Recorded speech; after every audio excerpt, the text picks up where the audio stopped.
I'm so proud of how much we've accomplished together for the American people. And I wish the incoming administration success, because I want America to succeed.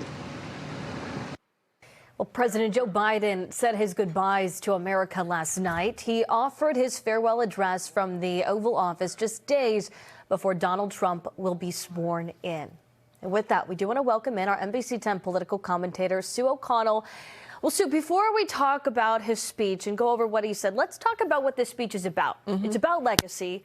What will be the legacy of Joe Biden, the president? Well, Biden's presidency will be remembered as one of the most successful presidencies in modern history, more so because he only served one term, and, of course, they will have to acknowledge some serious shortfalls. To the good stuff, Biden passed more significant legislative reforms than presidents who served two terms. He addressed climate change, infrastructure. We had the CHIPS Act.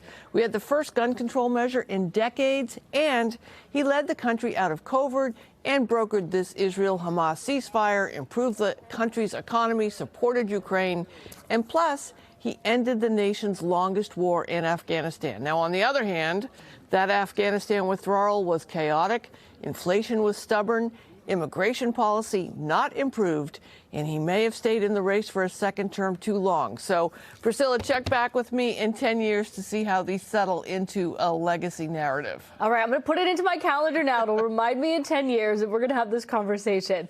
I do want to play another portion of last night's address and get your thoughts on the other side. Take a listen. Today, an oligarchy is taking shape in America of extreme wealth, power, and influence that literally threatens our entire democracy, our basic rights and freedoms, and a fair shot for everyone to get ahead. President Biden has called Trump a fascist and now an oligarch. Barack Obama and Bill Clinton have said similar things, and Trump has, we know, have called all of them names and accused all of them of ruining the country. And yet, I want to make a note here. Biden and Trump were very friendly in the Oval Office. Trump and Obama were just seen joking around at the Carter funeral.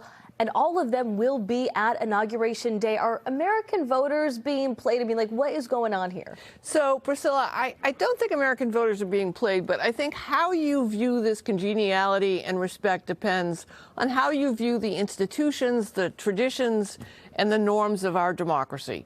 Trump was elected by a majority of American voters, fair and square. There's no question about the integrity of the election. If you believe in the power of our democracy, this is how a peaceful transfer of power looks. If you don't, then of course it seems hypocritical. Yeah, and of course we hope that it is and it ends up being peaceful. Indeed. Let's talk about Vice President Kamala Harris. After the White House, she says she'll split her time between New York and California.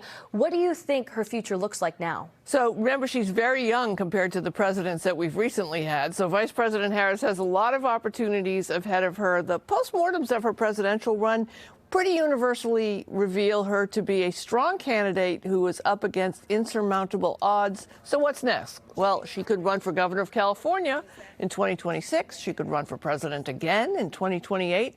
Or she could run a foundation. She could teach.